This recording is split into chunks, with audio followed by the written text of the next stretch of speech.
Esse é o Resenha Dinâmica, o podcast da Dynamo, Consultoria e Negócios Imobiliários. Eu sou Luiz Henrique Stanger e hoje estou aqui para essa resenha dinâmica com ele, o cara que é sem espuma nenhuma, Guilherme. Fala aí, cara, tudo bem? Stanger, obrigado aí pelo convite de participar do seu projeto, cara. Sou sempre fã de qualquer iniciativa de projeto de conteúdo, então sucesso na sua jornada aí, tomara que traga ouvintes, né, e parcerias aí pra você daqui pra frente. Por enquanto dá só trabalho, né, e a gente fica tentando agendar com a galera pra vir aí, mas um dia a gente vai chegar lá nos top 10 aí mais podcasts. Você falou em Sem Espuma, minha jornada começou assim também, de a gente se conectar, foi do meu próprio projeto de conteúdo também chamado Sem Espuma. Quem não conhece tá lá, youtube.com/Sem Espuma. E aí é a forma que a gente tem hoje de fazer uma entrega boa para além daquela atividade, o serviço que a gente executa, né, cara? O caminho da gente mapear a nossa própria jornada de aprendizagem ou a interface que a gente tem com os nossos próprios amigos, trazer aquela resenha bacana que você tem, vamos gravar isso, vamos divulgar isso. É uma forma legal hoje, democrática, né?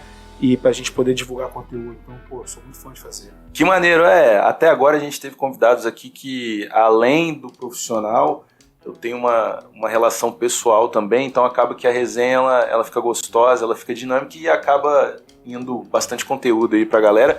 E sempre é um aprendizado pra mim mesmo que tô aqui no papel de hostess, né? Mas, cara, você falou de um dos seus projetos, que foi o Sem Espuma.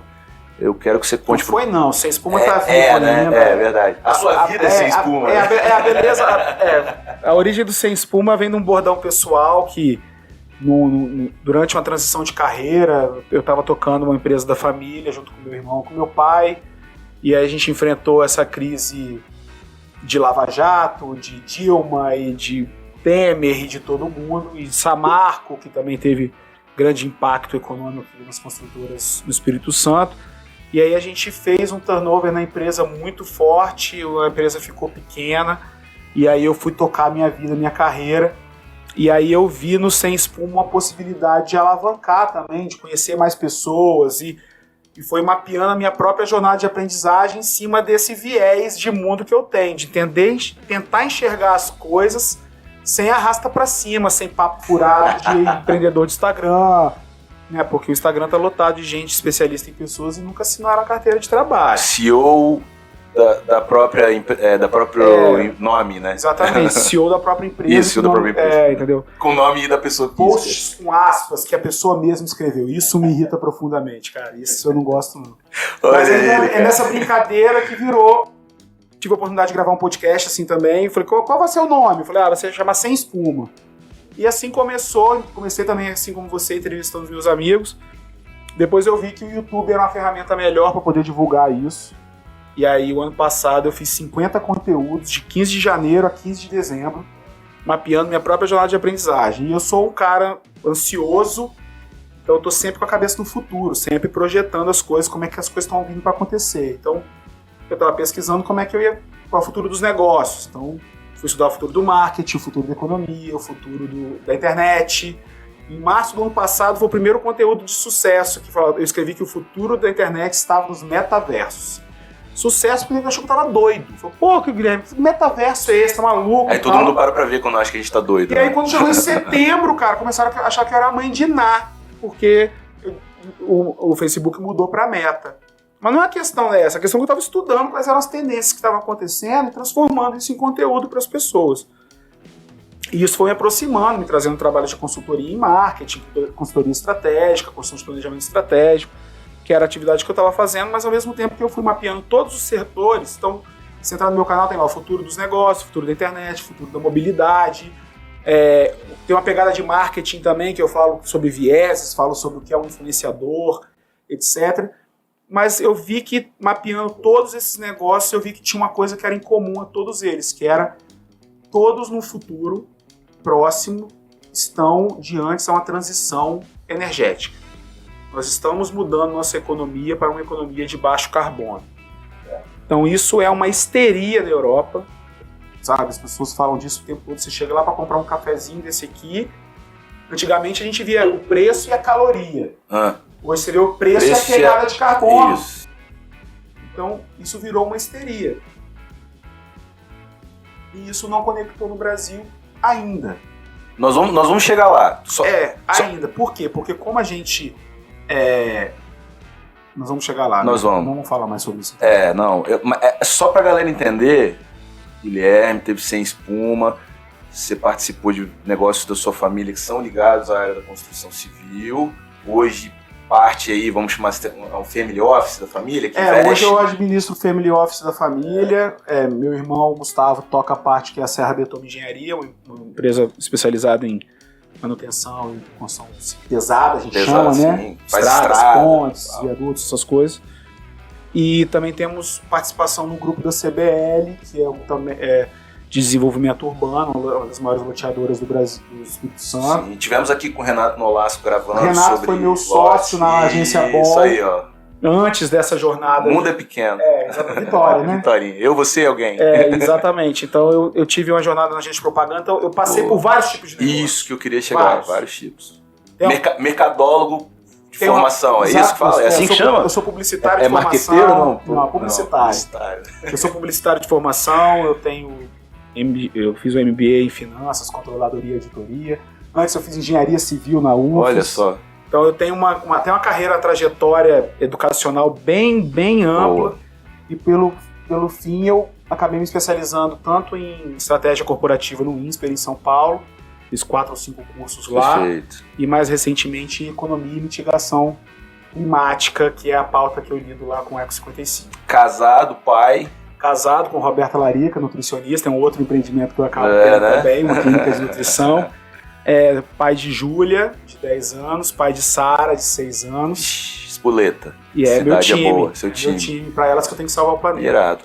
Eu acho importante essa parte de quem tá aqui comigo, tanto pro pessoal entender a relevância, não no sentido de e tal, mas o porquê que eu quis trazer aqui, entendeu? E aí eu vou deixar aqui pro pessoal rapidinho. Eu acho muito bacana aqueles caras que falam que, tô há 50 anos como diretor, gerente, entrei como estagiário lá não sei onde, hoje eu sou presidente, eu acho super top, mas até pela minha jornada ter tido alguns desvios e escolhas que eu tive que fazer, eu também acho muito maneiro aqueles que estão sempre na busca de encontrar o propósito. Estou falando isso aqui abertamente porque diante de uma baita encruzilhada na vida eu te procurei. Uhum. E a gente sem se conhecer pessoalmente, a gente teve uma das conversas, vou falar, uma das mais importantes da minha vida, e que inclusive tem a ver com esse empreendimento que eu estou aqui hoje, que é a Dynamo, que é a realização, a materialização de um sonho. Então assim, você é muito relevante para mim, para estar aqui, eu estou pilhadão da gente estar conversando sobre tudo isso. E aí agora sim, a gente vinha falando ali sobre... Mas antes de tudo, assim, o prazer de ouvir também. Fala enquanto eu enxugo minhas lágrimas. De ver uma pessoa abrindo, assim, te ouvindo, ele é recíproco, sabe? A entrega que você faz. Eu já tive muitas pessoas na minha carreira que passaram pelas minhas mãos. Trabalhando numa empreiteira de construtora, eu já mandei 250 funcionários embora numa sexta-feira. Uau! Então, assim, já passou muito pai de família na minha frente. Então, você acaba criando uma sensibilidade com o tempo também de entender onde é que tá a dor daquela pessoa, né? Então, você me procurou por um negócio, saiu de lá tomando esporro. Essa parte eu não falei, mas tomei esporro, mas entrei no eixo ali do que eu precisava. Então, assim, também o prazer de poder falar e ver que tá ajudando também, isso não tem preço, né? Legal. E aí acho que esse todo de setores que você passou e tudo mais, ele acaba dando um background, uma visão de mundo muito interessante. E aí a gente vinha falando do que você foi vendo do futuro dos negócios e entramos na transição energética. E aí, para quem viu aí, o nosso post é sobre ESG, não é só abraçar a árvore. Então agora a gente vai entrar de cabeça nesse papo. E aí a primeira pergunta que não tem outra é assim, o que é o bendito ESG que todo mundo hoje vê, fala, diz que quer botar selo, quer ter certificação, quer não sei o quê. As perguntas, as pessoas estão quase assim, você pessoa física é um ESG? Porque igual você falou do cafezinho, né? Uhum. Hoje o cara... Mas o canudo é de plástico ou o canudo é de papelão? Mas esse café foi plantado não sei o que, ou não polui e tal. Como é que é isso? O que é o ESG, cara? Cara, o ESG é muito simples. Ele é a forma como o mercado financeiro aloca o capital. Qualquer outra explicação em cima disso é espuma. Boa. Porque, de fato, o que o mercado financeiro viu da sua responsabilidade de colocar o dinheiro, emprestar para iniciativas, ou seja, para negócios que não tinham boas práticas ambientais, boas práticas sociais e boas práticas de gestão ou governança corporativa. O que significa as 3 letrinhas E, S e G. Então hoje o mercado financeiro está de olho nessas 3 áreas quando vai emprestar dinheiro para alguém ou alocar os seus recursos. Daí para frente é como as empresas querem que os bancos ou as instituições financeiras as veem. Então se vão correr atrás, não, aquele fundo ali quer para desenvolvimento social, aí vão lá e correm para fazer uma certificação na Great Place to Work. Não, aquele fundo ali gosta de governança corporativa, então não, vamos formar um conselho, vamos contratar conselheiro externo, porque é para aquilo ali que a gente tem que se vestir para atrair o dinheiro. Então, assim, nada mais é do que isso. E é uma pauta complexa, porque você tem muita dificuldade. Quem é mais ESG, Stanger? Eu ou você? Rapidinho, essa parte que você falou de se vestir para aparecer, é o que eles têm falado que é o greenwash, que é fingir que é, ou então tentar dar a cara que é. Greenwashing é justamente você ter, na parte verde, né, de você se promover com algo que você não é, ou que não tem condição de ser. Por exemplo, a correria que teve agora no início do ano, das marcas querendo apresentar que serão net zero em 2050 e elas não têm nem plano para isso. Net zero é? Você estar neutro em emissões no seu negócio no ano de 2050. Mas aí é uma longa história, você precisa primeiro entender como é que mede carbono, etc. A gente vai falar sobre isso. Exatamente. Mas, então tem o ESG washing também. O ESG fake. Que é justamente essa, eu poluo, mas eu tenho Great Place to Work. Entendeu? Eu não tenho diversidade no meu negócio, mas eu tenho governança corporativa porque eu tenho um conselho com a Anitta. Então, assim, não tem nada a ver com a Anitta, é uma questão de propaganda, de como é que você comunica a sua marca perante o mundo, como é que ele quer que você seja visto. Perfeito. Entendeu? Acontece que hoje, como as redes sociais e o compartilhamento de vídeos, de conteúdo é tão abrangente, você não tem controle mais sobre isso. Então você firmar o greenwashing, ESG washing ou qualquer washing que seja, é muito mais complicado. Aparece muito mais rápido. Ficar na espuma não é fácil. Aparece a espuma. E aí a gente então volta ali que você falou um negócio seguinte. Como é que a gente vê quem é mais ESG?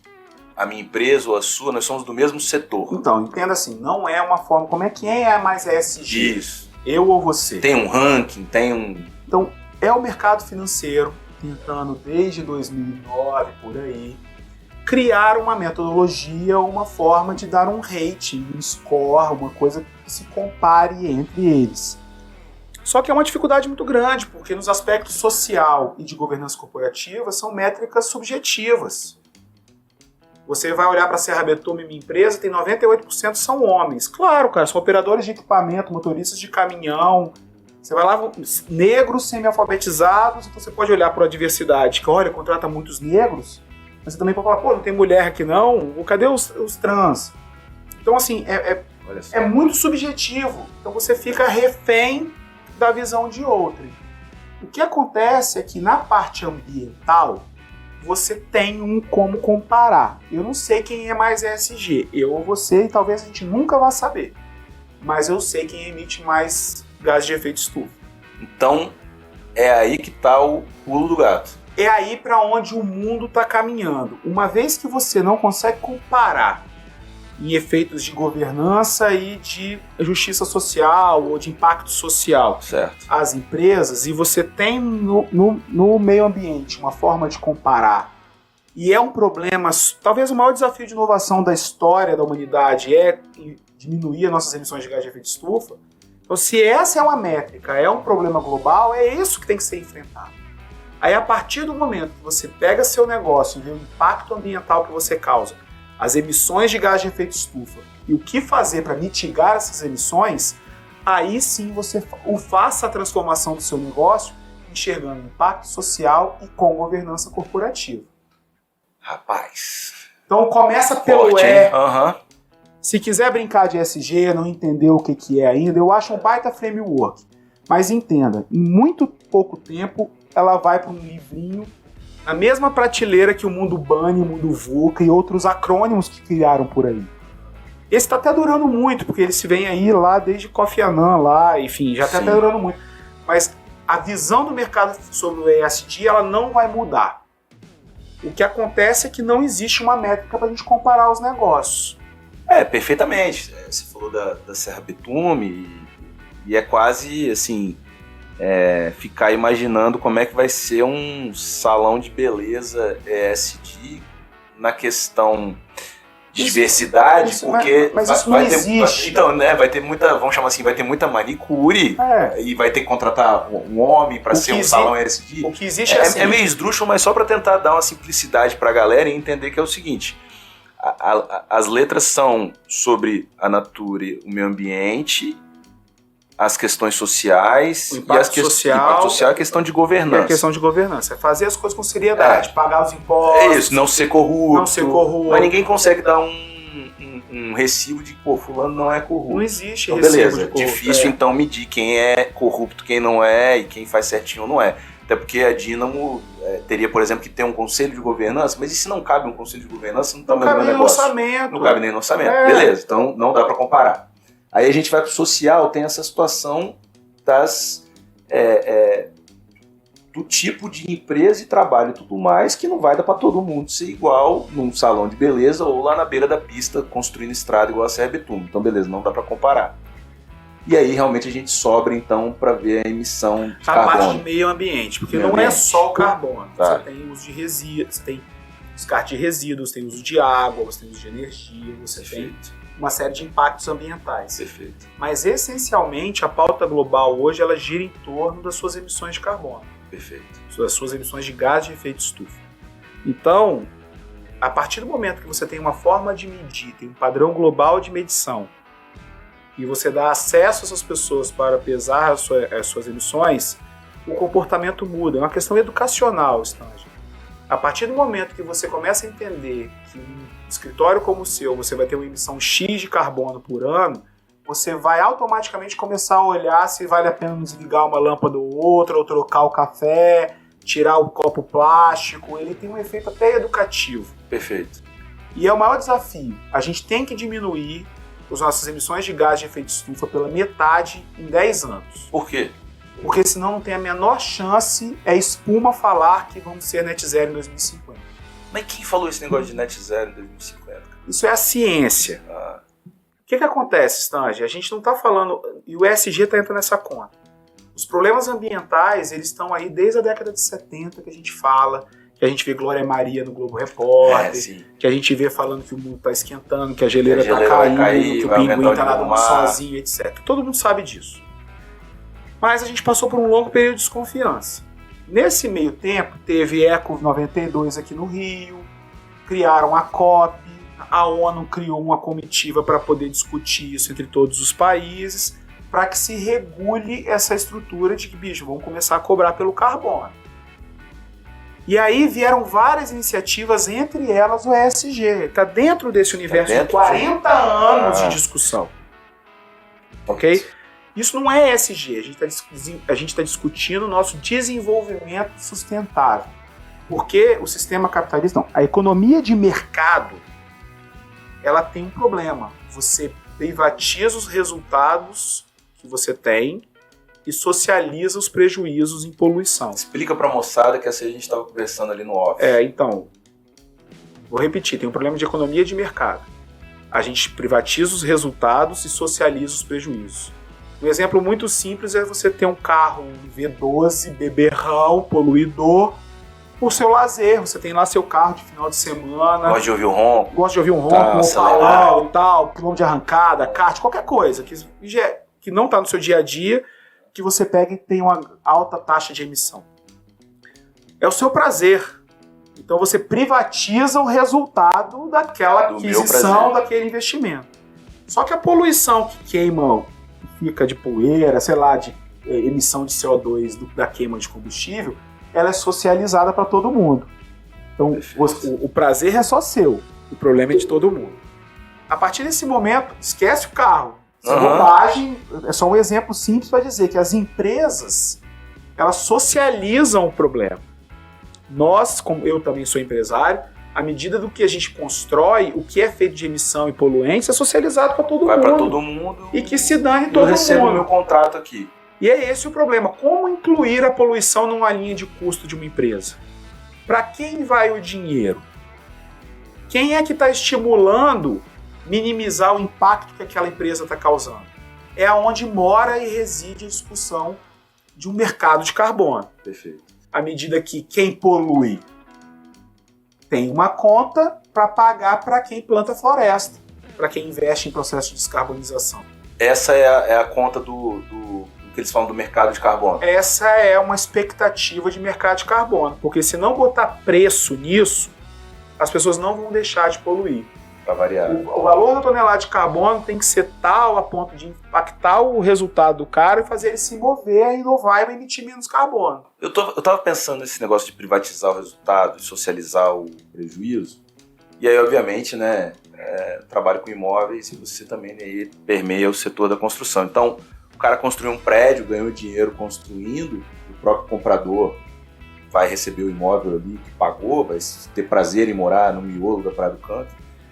E aí a poeirada, o caminhão, a betoneira, o negócio lá que Mas coloca isso numa escala assim. Fica para o bairro, fica para a cidade. O cimento, a cerâmica, o vidro, o ferro, o ar-condicionado, os móveis, tudo eles passam por um processo industrial que então, gera carbono. Aí é um negócio assim, eu li um artigo seu sobre a oportunidade que a gente está tendo nessa transição mercado imobiliário, na construção civil, e assisti você falar num evento que teve no interior também, e uma coisa que me chamou muito a atenção é sobre os escopos. Como você mede carbono. Como é que mede esse prejuízo que é socializado e quem, vamos falar assim, quem vai arcar com qual escopo? E também uma coisa que eu vou deixar aqui que foi muito louco ouvir foi assim, dependendo da preocupação que a gente tiver, muitas vezes só com a natureza. Eu sei que você falou o seguinte, a transição pode dar muito ruim para a parte social. Ah, tá. Então, vamos entrar como é que mede e de quem que é a conta onde aí do negócio. Se você quiser se ater só ao mercado, mais para o mercado da construção civil, para a gente exemplificar melhor, acho que seria de grande valia. Não, vamos lá. Como é que mede ESG? Vamos dizer que a preocupação de uma empresa, de uma construtora, seja ela entra pelo ESG. Cara, que negócio é esse? Que pauta ESG é essa? Que toda hora tá no Valor Econômico, toda hora tá nos jornais falando sobre ESG. O que é isso? O que isso impacta em mim? O que impacta uma empresa de construção, por exemplo, é que na hora que ela vai fazer um projeto imobiliário, ela vai atrás de um agente financeiro para poder sustentar a obra. Perfeito. Ponto. O mercado imobiliário, ele está lastreado no mercado financeiro. Todos os dois eles estão juntinhos, um de mão dada para o outro. A partir do momento que o mercado financeiro quer alocar o seu capital na agenda ESG, na pauta ESG, ou num formato ESG, ou qualquer coisa que ele quiser inventar, ele vai perguntar para a construtora, e aí, o que você tem de ESG aí para me oferecer? Então hoje, por exemplo, a gente já sabe qual é a pegada de carbono por metro quadrado de obra. Eu não sei ela de cabeça. Não, tranquilo. Mas você tem uma condição de saber por nível de construção uma pegada de carbono por metro quadrado. Ok? Que ela está lastreada na compra de cimento, de ferro, de insumos para aquela construção, o transporte que foi utilizado, o modelo construtivo que foi selecionado. Então a gente já define a pegada de carbono de um prédio no projeto dele. Se esse cara tiver, por exemplo, interesse, cara, como é que eu vou pegar uma certificação aí, Green Council Building, ou qualquer outra coisa, ou um dinheiro, que de repente um banco tem cara, você vai fazer construção sustentável, em vez de te emprestar tanto, eu vou te dar 20% a menos de taxa, porque você vai entrar no meu balanço ESG aqui. Então esse projeto ele precisa ser feito para atender qual é o escopo que o banco quer. Aí é o ESG do banco lá. Mas vamos voltar aqui às condições normais de temperatura e pressão. Certo. O mundo está em transição para uma economia de baixo carbono. As construções precisam ser mais sustentáveis, elas precisam ser menos poluentes, menos intensivas em carbono. E para onde é que a construção civil está se movimentando? Para as construções off-site. Hoje você já monta um prédio igual um Lego. Sim. Ok? Ok. Por quê? Porque a parede foi feita num galpão, não foi feita lá em loco. Isso diminui de forma abrupta a emissão de carbono de uma obra. Porque você diminui o número de caminhões. Teria que mandar um caminhão de tijolo, um caminhão de cimento, um caminhão de areia, um pipa para fazer uma parede. Perfeito. Não, você já faz isso numa escala industrial com muito menos perda, numa espessura menor, e você chega lá e só encaixa. Monta igual Lego. Enquanto tá a gente olhando a economia, tem gente que está olhando isso baixa emissão de carbono. E pegando dinheiro barato do Fundo Nacional, que precisa alocar dinheiro em fundo ESG para balancear um suposto investimento que ele já tem numa termoelétrica a carvão. O que acontece lá? Tá todo mundo querendo ficar neutro em carbono. A BlackRock foi a que inventou quase que a propulsora do ESG. Mas ela tem 6% da Vale, que é o maior emissor do planeta. Então, cara, e aí? Olha isso. O que ela precisa? Ela precisa pegar o mesmo montante que ela bota na Vale, ou numa termoelétrica a carvão, que ainda é importante, que ainda é necessária, ok? E quer pegar a mesma quantidade de dinheiro e botar num fundo, numa iniciativa de restauração de árvore, ou em projetos de descarbonização empresarial. Hoje, se eu chegar num banco e querer renovar a minha frota da minha empresa lá, sei lá, número redondo, 10 equipamentos. Aí eu faço o inventário de gás de efeito estufa dele e eu vejo que, cara, a sua principal fonte de gás de emissão é o óleo diesel.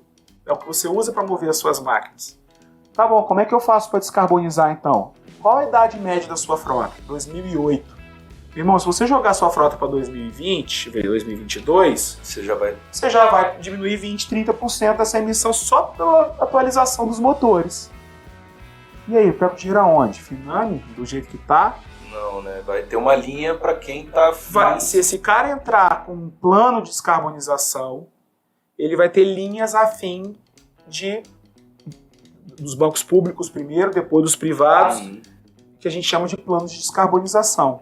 Ele vai emprestar dinheiro para a empresa que está trocando máquina. É por quê? Porque está renovando frota? Não, porque está descarbonizando. Então é uma questão de discurso, no final das contas. É você adaptar o seu negócio a como o dinheiro quer que você quer ser visto. A como o dinheiro quer te ver. Eu entendi, mas parece que tem uma coisa que a conta não fecha. Então, você está tomando dinheiro mais barato porque você está tendo boas práticas. Não, você não tem condição de fazer isso ainda porque não tem ninguém pesando. Não tem ninguém. Então não tem ninguém medindo. Mas o mundo que está vindo agora para frente, o carbono vai começar a ser cobrado. As empresas, a ArcelorMittal, as empresas empresas de granito, qualquer exportador tende a começar a ver barreira alfandegária. Os países não vão deixar entrar commodities se não tiver pelo menos um plano de descarbonização. Tá bom, cara, eu tô te comprando seu aço com carbono agora, mas me fala como é que você vai chegar a net zero até 2050. Olha só. Agora, o cliente final vai pagar uma conta mais cara, porque às vezes naquele papo que a gente estava falando de greenwash, de espuma e etc., as pessoas querem vender ali pelo Instagram e pelo vídeo, que é ESG, que tem boas práticas, não sei o que, tal, e aí eu te cobro, parece ali mais e tal. Ou, na verdade, isso vai... Como é que vai ficar o cliente final, o produto final? Vai ficar mais caro ou vai ficar mais barato? Cara, é ele que vai mandar... Como é que é isso? O comportamento do consumidor é que vai determinar a velocidade da nossa transição energética. Então, quem é o consumidor de uma empresa de granito lá fora, em Londres? Ah, beleza. E se ele começar a exigir isso de você? Então é o consumidor que vai determinar. Isso vale para uma Coca-Cola. No dia que sair um prédio que é todo bookado, né? Tem um by the book de como construir com baixa emissão de carbono. Da menor forma possível. Da menor forma possível. Ele Então ele vai até poder ser mais caro, mas se a gente tiver ali Se cliente tiver que olhar consumidor que paga, ele tem valor nisso. tem valor, vai falar, bicho, eu pago esse metro quadrado porque ele foi feito assim, Exatamente. tal. Exatamente. É um círculo que tem tudo para ser virtuoso. E aí, mas, por exemplo, a pressão sobre o mercado imobiliário, ele vem mais do mercado financeiro do que do consumidor. Que é quem está botando a grana. Porque é quem suporta a operação. Então, uma vez que o mercado financeiro ele vai buscar alocar recurso dele em iniciativas de construção que sejam mais sustentáveis. E aquele negócio do escopo para dizer o seguinte, vamos lá, você falou da construção do prédio. A pergunta como é que mede? Como é que mede? É porque é o seguinte, vou dar um exemplo. Às vezes eu vejo, visito muita obra, às vezes eu vejo um caminhão assim, que tem a placa lá do Rio Grande do Sul de acabamento. E aí eu sempre olho e falo assim, pô, a gente tem uma Bianco Grace aqui na Serra, por que a construtora está buscando a 1.800, 2.200, 4.000 quilômetros lá no sul o acabamento? Tem a ver com isso, de até se fomentar a sua economia local? Como é que mede esse... A conta é de quem, em qual escopo? Não, Stage, assim, tem diferença no que você está falando. A pergunta certa é, como é que mede carbono? Isso, boa. Tá? Falei, mas a pergunta é essa. A pergunta é essa. Tá bom, beleza, Guilherme. Eu estou aqui no meu escritório, como é que eu meço a minha pegada de carbono? Essa é a pergunta, porque é aquilo que eu brinco, né? Tem até um consultório de nutrição. Então, assim, primeira coisa que a gente precisa fazer é subir numa balança. Certo. Né? Troca aí o copinho d'água para ele, que o papo tá bom. A primeira coisa que a gente tem que fazer é subir numa balança.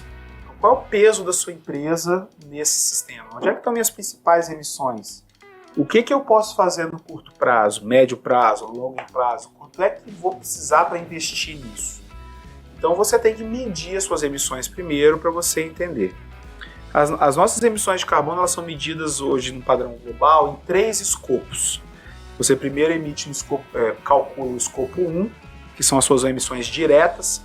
É aquilo que você adiciona dentro da casinha. Imagina que você seja um padeiro, mas você tem uma padaria, é o que você adiciona de carbono para transformar a farinha em pão. Certo.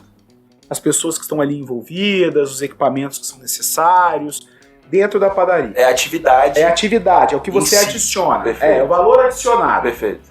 Ok? Escopo 1. Escopo 1. Tá. O escopo 2 é só a sua fonte de energia, é a sua conta da EDP aqui em Vitória. Ponto. Como é que você gira a atividade principal, o escopo 2? Exatamente, mas você calcula isso separado porque fica mais claro de você calcular. E tem outros lugares do mundo que tem outras fontes de energia, tipo vapor, tipo na Finlândia, assim, então, na Suíça. Ou se meu restaurante for a fogão a lenha, lá nas Montanhas Capixabas, a energia vai ser, eu vou medir a fumaça que sai do fogão. Isso, por exemplo, isso aí. Se você tiver um gerador de energia, sua fonte vai ser um gerador, você vai ter óleo diesel, se for a lenha, isso aí, é isso mesmo. Perfeito. O mundo inteiro se convencionou de medir só o 1 e o 2. Tá. Mas tem o 3, que é a cadeia de valor.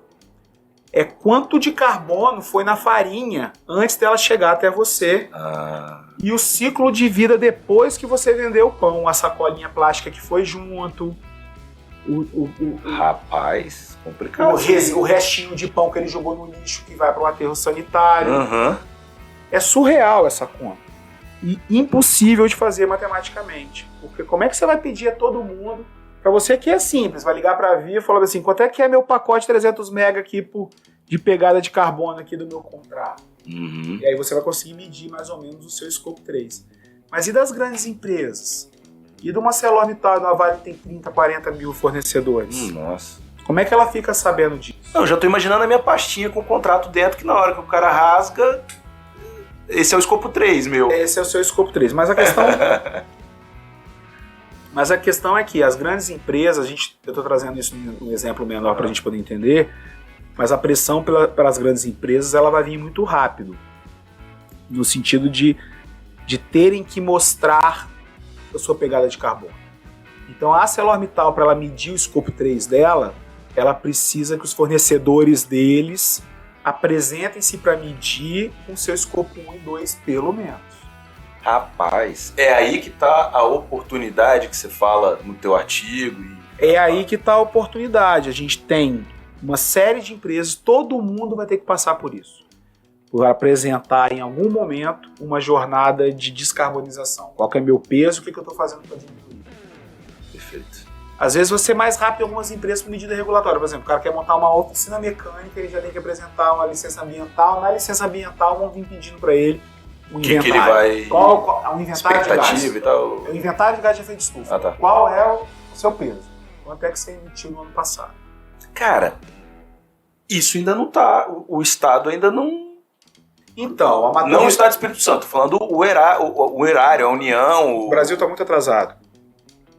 O Brasil está muito atrasado. Agora, não vai virar uma loucura se baixar a lei e tudo mais? Não, e porque tal. não tem estrutura. Como é que o governo pode sair pedindo inventário se você não tem quem faça? Isso. E aí nós vamos entrar já, acho que no Eco 55, que é daí que vem. Então você vem estudando, amadurecendo, entendendo, viu a transição e tal, mergulhou, desapareceu, né, da vida para estudar e tudo mais. E aí vem a Eco 55.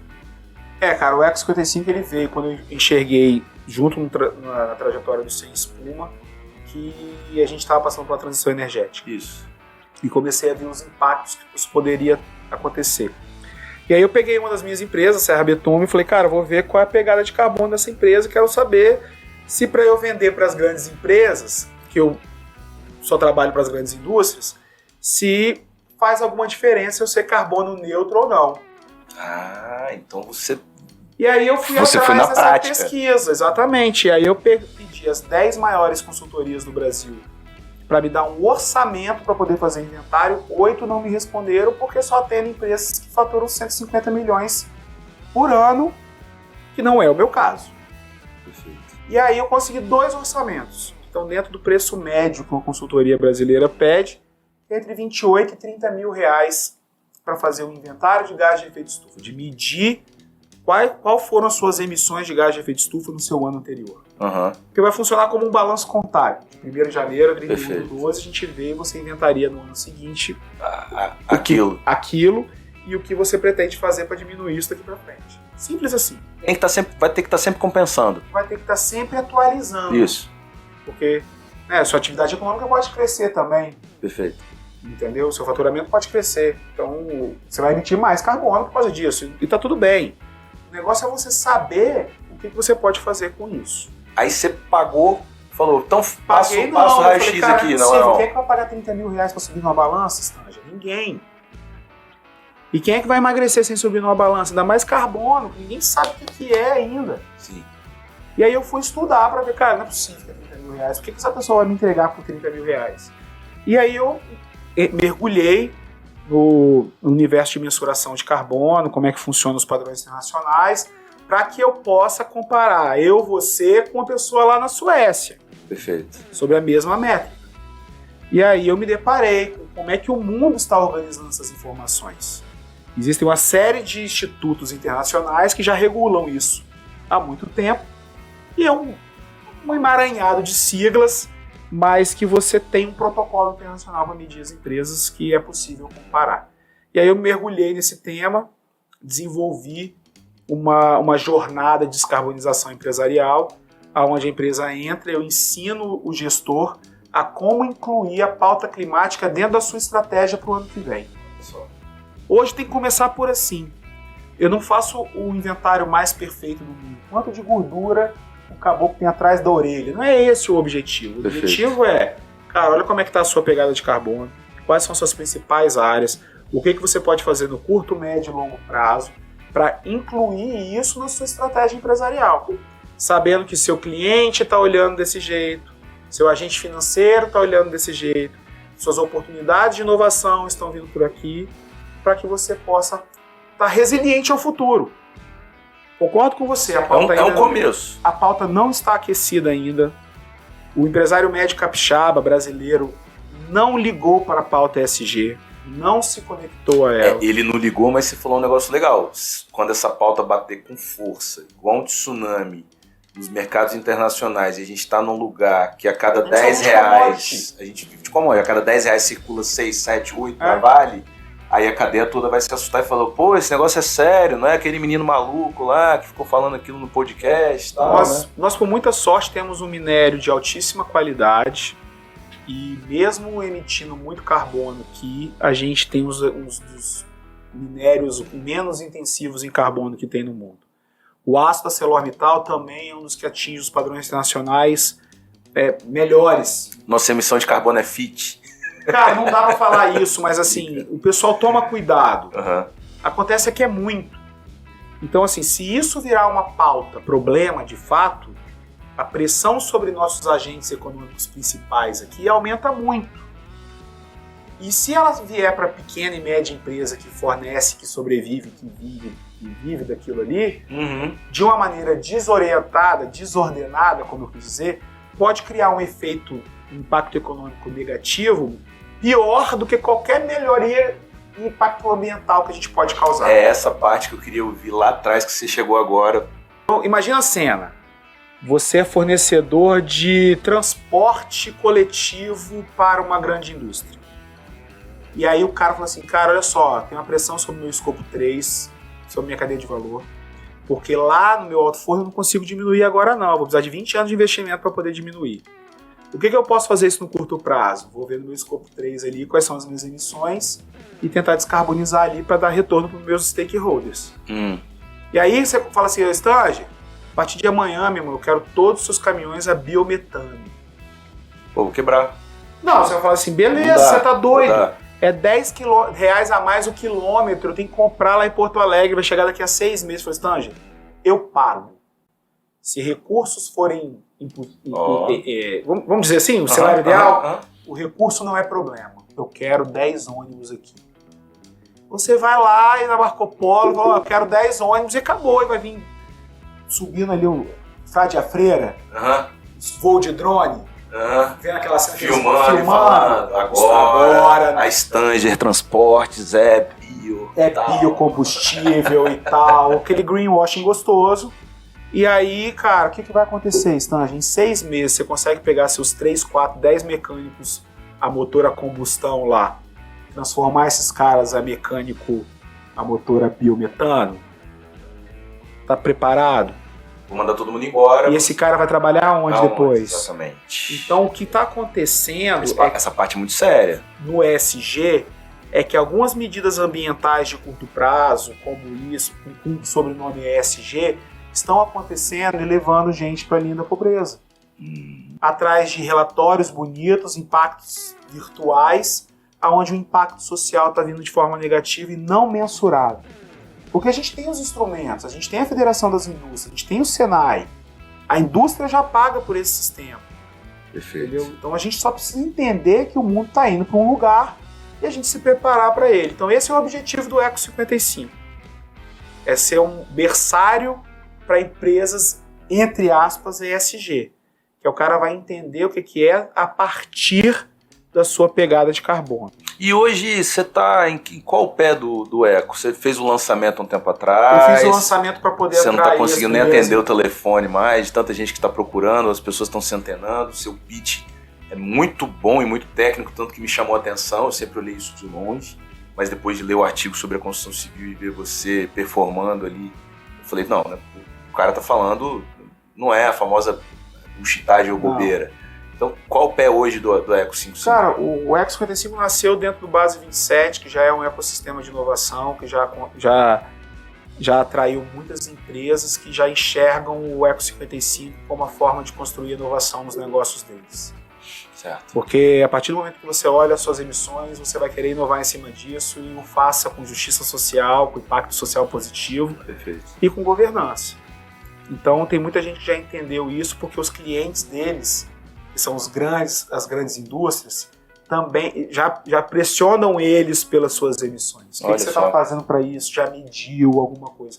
E é uma pauta muito crua, muito pouca gente fazendo. Você está capacitando e ajudando para fazer essa virada. O objetivo são 100 empresas mensuradas e capacitadas até o final do ano, para em janeiro lançar a plataforma de mensuração, podendo atingir até aí umas 30, 40 mil empresas no ano que vem. Que isso custa grana, né, cara? Mas a gente tem que fazer isso de forma mais barata, porque senão ninguém vai subir na balança. Então esse é meu objetivo. O objetivo do Eco é se tornar irrelevante em 2030. Como assim? irrelevante? Uma vez que eu atraio o maior número de empresas para entender o que é isso, a oferecer para elas uma jornada de descarbonização que envolve educação, conteúdo, inovação, startups, ferramentas e recursos financeiros, até 2030, em 7, 8 anos, ela vai ter sido educada, ela vai ter projetos de descarbonização e aí não precisa mais... E já vai viver isso, né? Exatamente.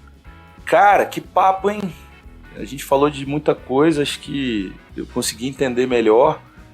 Eu vejo que tem duas pontas aí, onde sai a grana para bancar os projetos. E a pressão do próprio consumidor. E a pressão do próprio consumidor. Então, na verdade, a empresa no meio, ela vai tocar as pautas ESG para conseguir estar no game, a depender de... A depender não. Principalmente dependendo de onde ela estiver dentro da cadeia. Isso. Se ela for uma fornecedora, ela vai ter que rebolar para entrar no ESG, porque a grande vai pedir. E o dinheiro vai pressionar. E o dinheiro vai pressionar de um lado, e o cliente, igual você falou, e até você estava no evento de Granito, quando te assisti, não vai adiantar. O cara vai querer entender quanto que o cara queima de carbono lá no Itabirinha do Mantena para tirar o bloco. Porque é uma métrica. O cara vai entender. Se você tiver uma medição de carbono, você vai ter pelo menos um nível de controle, um nível de governança. E, cara, vai acabar com essas boas práticas, acho que principalmente quanto ao meio ambiente, querendo ou não, eu acho que não é groselha nem espuma eu falar, elas vão ser melhores pro mundo. Porque se você constrói um prédio igual você falou, colocando menos caminhão, menos poeira e tal, mas é óbvio que isso é melhor pro bairro.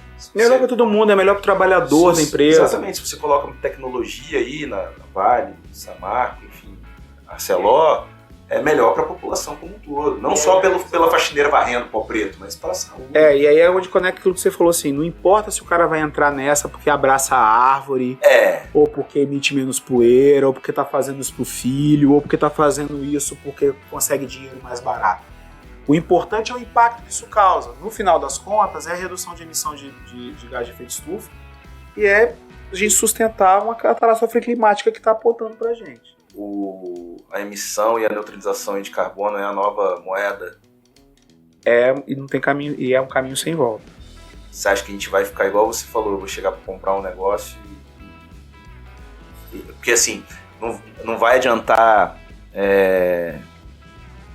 igual você falou, o todinho vem com canudinho de papelão, que é melhor do que de plástico, mas vem embalado no plástico na carreta lá. Então, assim, a gente vai se ligar muito nisso, você acha? Agora eu quero a visão do Guilherme, tô indo pro final aqui.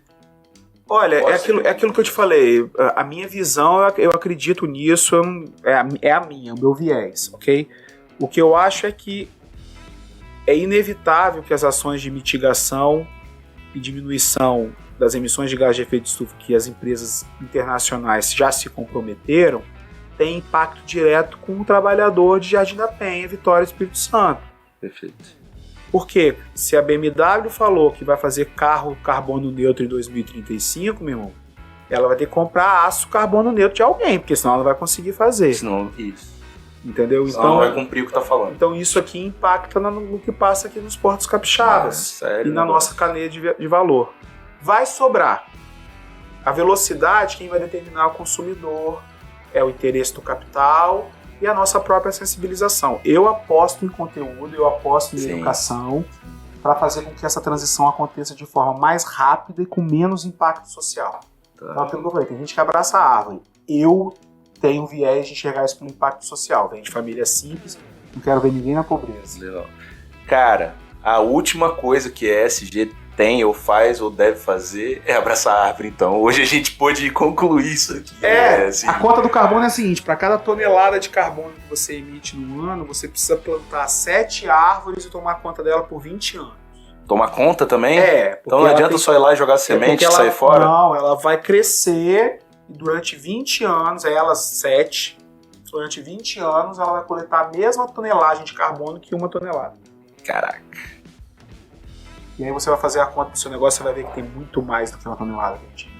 Vamos deixar marcado aqui daqui 1 ano, quero ter essa conversa de novo para saber como é que tá indo o Eco 55 e 55 ou 55, o que você gosta que chama? Cara, na verdade é chamar pra gente medir, pode chamar de qualquer jeito. É isso que eu ia falar, e aí quem sabe aí, ó, a gente já vai estar com caixa forrado para entrar lá no ecossistema aí do Eco 55 e medir aí tem muita coisa. Vale a pena. Eco55.com.br. Aí, ó. Tá construindo a plataforma para estar liberada agora dia 1º de agosto já, para fazer o teste. Muito bom. Eu vou fazer 4 rodadas de mensuração coletiva com 25 empresas cada uma vez. Então até novembro eu tenho 100 empresas mapeadas e validado o assessment que a gente criou. Olha só. Para poder captar os dados das empresas e mapear isso e criar um ranking de carbono brasileiro. Já tem construtor lá? Já temos construtora na fila. Já tem, mas sempre cai. Não, por isso, o mercado financeiro está atrás e o mercado imobiliário é uma das principais fontes de alocação de recursos. Exatamente. Então tá todo mundo querendo saber onde é que está o dinheiro, onde é que pode colocar dinheiro, qual é a sua iniciativa. Então, tem várias grana tem, né? Sempre. Grana não falta. Não é problema de dinheiro. É problema de projeto e capacitação, educação. Você vê, você não constrói um bom prédio se o arquiteto não tiver pensado nisso. Olha então, só. É cá na ponta. Vai desembolar para vários mercados também, porque vai ter a própria capacitação de toda essa cadeia. Então o arquiteto vai se interessar em buscar como vai fazer o projeto emitindo menos ou a forma. E ter a sua noção de impacto, né, cara? Porque como é que você está construindo uma coisa que vai durar 50, 100 anos? Como é que você não vai imaginar esse troço, o impacto que ele vai ter no ciclo de vida dele? Perfeito. Cara, vou partir aqui para o nosso fim. E aí você já falou como é que te encontra lá nas mídias. E aí vou fazer 2 perguntas que a gente gosta aqui. Às vezes a gente esquece, mas hoje eu fui lembrado antes de começar. Eu queria que você indicasse um livro pra galera que você já leu, ou tá lendo, ou gosta muito. Cara, eu gosto do... O meu livro favorito é do Marcelo Gleiser, um físico, chamado A Simples Beleza do Inesperado. Olha só. E ele é um cara que ele é um físico que não acredita em Deus, então fica buscando a razão das coisas para além do Deus. Então é importante você ver também a forma... Eu sou cristão, eu acredito em Deus, mas a capacidade de olhar, de empatia que você acaba criando quando você vê o olhar de outra pessoa, né? E ele fala, e é muito interessante que ele fala que a vida não o sentido da vida é viver em busca de sentido. Não é a pescaria, mas é o ato de pescar em si. Entendeu? Não é forte isso, né? Não é o resultado. Então o eco me proporciona isso também, entendeu? O ato de pescar, o ato de estudar, o ato de desenvolver um ecossistema, desenvolver empresas, desenvolver pessoas, como que ele, é o que me move.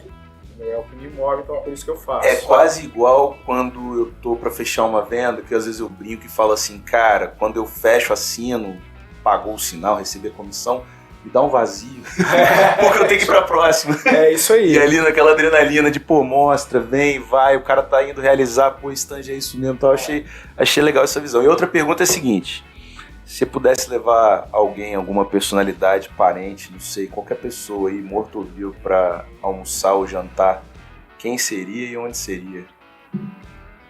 Cara, eu levo minhas meninas lá de casa.